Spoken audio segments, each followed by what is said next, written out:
Okay, so we've got a 22-minute AMRAP today. AMRAP's as many rounds as possible or as many reps as possible. Now this is 22 minutes long and it's quite a big list of things. So that's effectively going to mean this might be rounds or reps depending on where you're at. So a lot of this is going to depend on how you scale it, the weights that you choose, how you choose to go about it as to whether or not you'll make it to the end of the list. Now, 22 minutes might allow you to get to the end of the list and back to the start, or you might not finish the list, okay? So if you don't finish the list within the 22 minutes, don't worry, okay? There is a possibility that that will be the case. Now, here's what it is. It is 100 hang power cleans. This is designed to be done with dumbbells or kettlebells, okay? 100 hang power cleans, 90 plank toe taps, 80 ground to overhead, 70 mountain climbers, 60 Russian twists, 50 floor presses, 40 jump overs, 30 American swings and 20 burpees. It sounds like a lot, but remember it is 22 minutes. Regardless, it is 22 minutes, okay? So whether you get to the end of this list or not, it's still 22 minutes long. Okay, so what are the movements that we've got to cover? We've got 100 hang power cleans. Now the hang power cleans are going to go from knee height to your shoulder. Okay, make sure that you finish with a stand at the top of each rep. Okay, so catch, stand, catch, stand. Now you can do these with one weight at a time. Okay, so if you're doing it with one weight, it might come down by your side. Okay, so just exactly the same as if you had two, except you can switch hands. Or it can go down between your knees and come to your shoulder. If you're using a kettlebell, then the likelihood is that you would rather it go from between your knees to your shoulder, okay? So, 100 hang power cleans. Every time a weight, whether it's each hand or separate hands, goes from here to here is one rep. Plank toe taps. So the plank toe taps are going to be on your elbows and your toes. Okay, so you're going to be in a plank position on your elbows and you're going to be stepping your feet out to the side. So 1, 2, 3, 4, 5.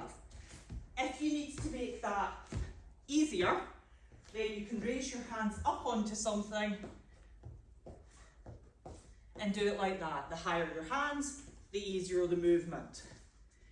Then we've got 80 ground to overhead. So these can be done. If you've only got a kettlebell, then your choices are either to hold the kettlebell between both hands and move it like that, or do it as a kettlebell snatch. Now, if you've got a dumbbell, much the same.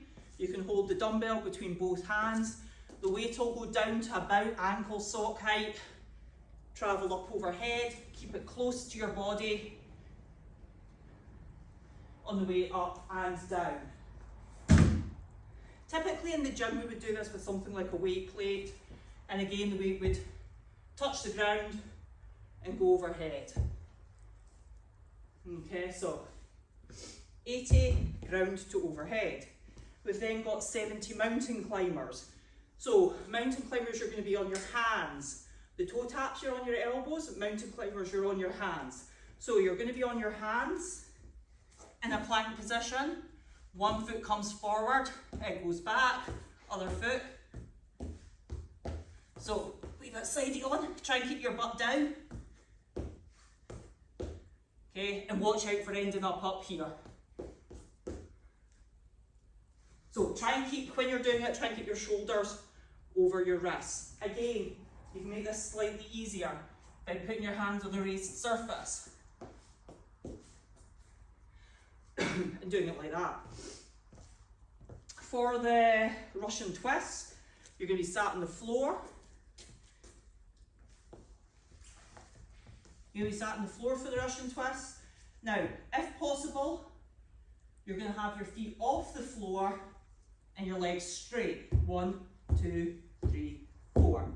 If you bend your legs, you're making it a little easier.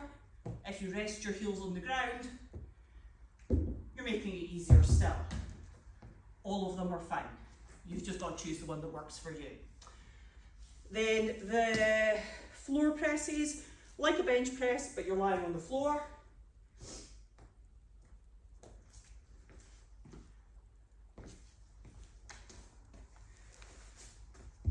Okay, so lying on the floor, elbows are about 45 degrees.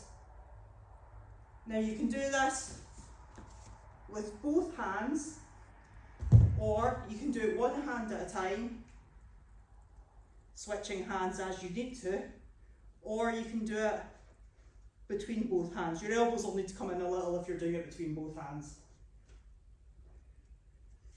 Make sure on each repetition your arm fully extends, and when it comes to the floor, your elbow comes down onto the floor. So 40 jump overs. For the jump overs, you can make these as easy or as difficult as you like.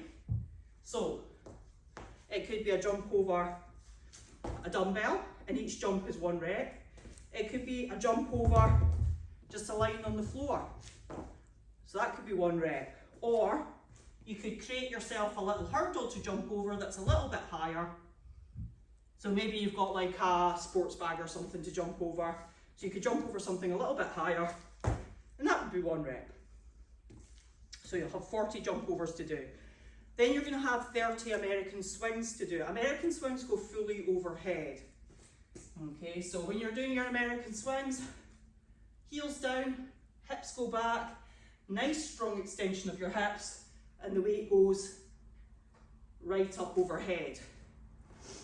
If you're using something like a water bottle because you don't have any weights in the house, then hold the weight between both hands, exactly the same thing.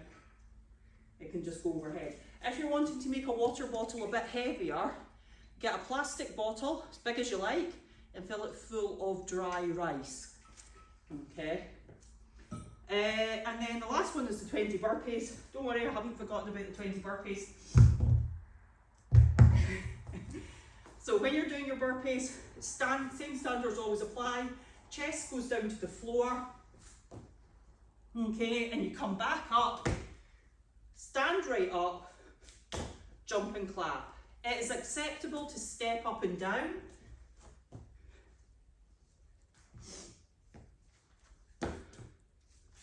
That's acceptable. If you need to make it a little easier, you can put your hands on something, jump out, jump in, jump and clap. Or equally step out, step in, jump and clap. So that's all the movements with all your options. Go as heavy or as light as you want or as your equipment allows. It's 22 minutes of work regardless. Just do your best.